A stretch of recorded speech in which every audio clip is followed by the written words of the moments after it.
caravane du livre. Donc voilà, je vais très rapidement remercier le directeur de la bibliothèque municipale pour nous accueillir très régulièrement. Donc, d'ailleurs, là où nous sommes, c'est les sièges provisoires de la caravane du livre. Et on remercie notre invité, Dr Kadar Ali. Donc voilà, donc je vais sans plus attendre, je laisse la parole à Mohamed qui va animer et modérer. Salam alaikum wa rahmatullahi wa barakatuh. On est vraiment heureux de vous retrouver encore une autre fois pour une autre rencontre littéraire avec un écrivain autour avec une autre activité de la caravane du livre, avec comme invité maintenant ce soir M. Khadar, que vous connaissez tous ici. Rapidement, je vais vous donner le déroulé de la soirée. Donc, je vais faire une rapide et brève présentation de notre invité. Puis, je vais laisser la parole pendant 20 minutes. Bon, je vais déborder un peu, 2 à 3 minutes, on va dire. On a déjà un peu de retard pour présenter et expliquer les grandes lignes de son ouvrage. Puis, on va laisser la parole aux invités qui veulent poser des questions à propos de l'ouvrage pour lequel notre invité est là. Donc, rapidement,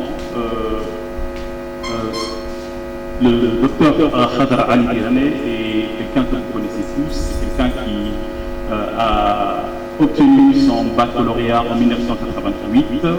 C'était un baccalauréat homologué français à Djibouti. Et il a obtenu aussi en 1993 une maîtrise en lettres françaises à l'université de Lille. En 1998 plutôt, il a obtenu son DEA en littérature générale et comparée à l'université de Limoges, toujours en France. Et en 2005, il a obtenu un doctorat en littérature comparée à l'université de Limoges, avec comme thèse cet ouvrage qu'il a publié qui s'appelle Regard croisé entre français et djiboutien dans la littérature de 1836 à nos jours. Donc, le docteur Khadar est quelqu'un que vous connaissez, il a animé beaucoup de ça. Je vais insister surtout sur son expérience professionnelle.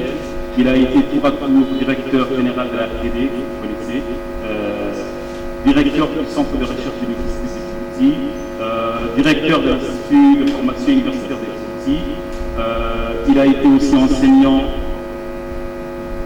dans les secondaires au collège aussi au lycée, aussi à l'université.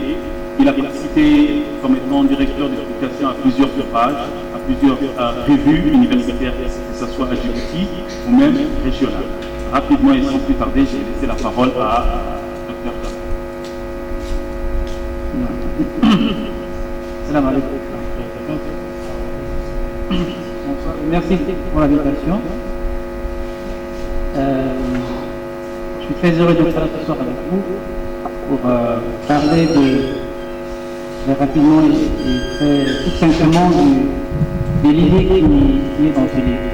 Je pense que beaucoup de gens n'ont pas lu, donc ça va être difficile que nous ayons une discussion approfondie, mais je vais faire une présentation rapide pour que vous ayez une idée de ce contenu. Alors, l'idée de ce livre, au départ, est venue quand j'étais au lycée, je crois que c'était en seconde ou en première. Il y avait un prof de français qui s'appelait Madame Aubry, qui certains à l'époque étaient au lycée. Elle a écrit un livre, elle a publié un livre qui s'intitulait Djibouti l'ignoré. Djibouti l'ignoré. Et cette dame était enseignante au lycée des Frères de Djibouti. Son mari était mon prof à l'époque. Ça m'a marqué tout de suite.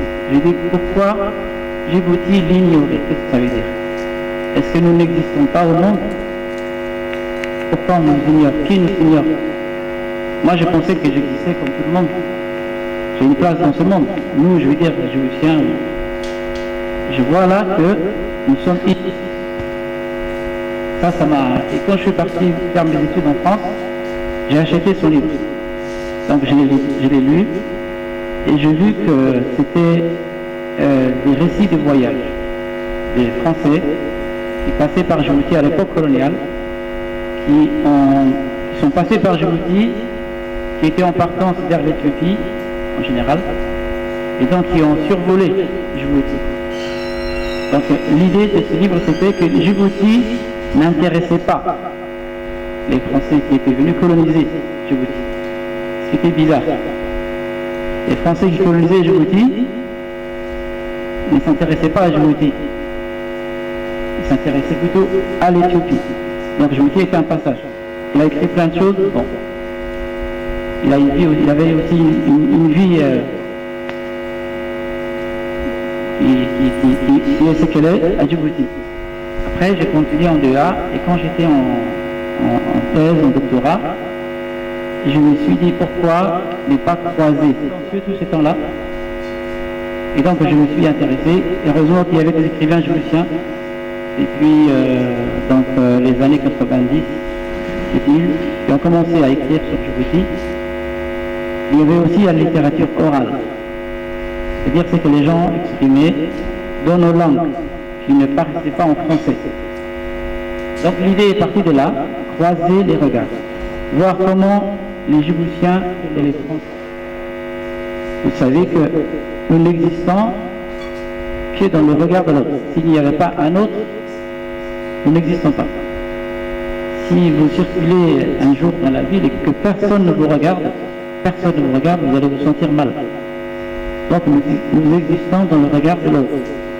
Mais ce regard de l'autre, est-ce qu'il me reconnaît?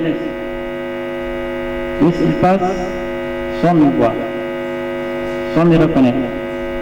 Est-ce qu'on a rencontré l'autre? Est-ce qu'on l'a reconnu? Est-ce qu'on lui donne une valeur? Est-ce qu'on dialogue avec lui? C'est une question qui se pose toujours. Donc moi je me suis intéressé à des récits de voyage. Un récit de voyage, c'est quelqu'un qui arrive à Djibouti. C'est pas un écrivain au départ, mais comme il fait des choses, il fait un récit, il raconte ce qu'il a vu. Il est descendu, il est arrivé au port de Djibouti, il a pris le train, ou bien d'abord il a pris une caravane au départ. Les gens marchaient pour aller jusqu'en Éthiopie. Donc ils prenaient des caravanes, des dromadaires. Ils devaient faire plusieurs étapes avant d'arriver, plusieurs jours, plusieurs mois avant d'arriver, par exemple à Harar et à Ankobar, à Addis et ailleurs. Et après, le train. Donc les gens ils venaient, et pendant leur passage vers l'Éthiopie, ils notaient ce qu'ils voyaient, ce qu'ils remarquaient. Et après, une fois qu'ils sont retournés en France, ils publiaient soit dans une revue, soit un livre pour raconter les choses vues. Alors souvent, moi j'ai lu beaucoup de récits. Je me suis intéressé à des écrivains, à des documents administratifs. Et donc ce qui ressortait de tout ça, c'est que les gens qui écrivaient sur Djibouti, ce sont aussi des romans, souvent ne voyaient pas les gens. Ils n'ont pas vu les Djiboutiens. Les Français n'ont pas vu les Djiboutiens. Ça peut paraître bizarre, mais ils n'ont pas vu. Ils ont vu des cailloux, ils ont vu le soleil,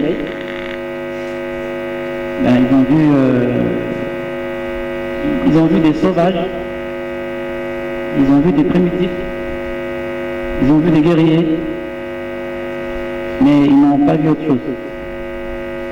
Ils n'ont pas rencontré des gens comme vous et moi pour leur parler bonjour, comment ça va, comment vous appelez-vous, c'est quoi ce pays, quelle est votre culture, quelle est votre langue.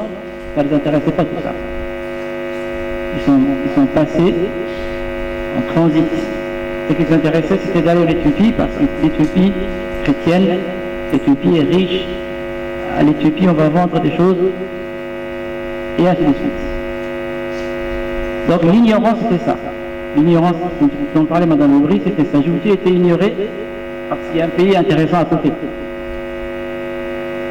Donc la question est de savoir comment maintenant les Djiboutiens, après, est-ce que les Djiboutiens disent que le français peut l'entendre?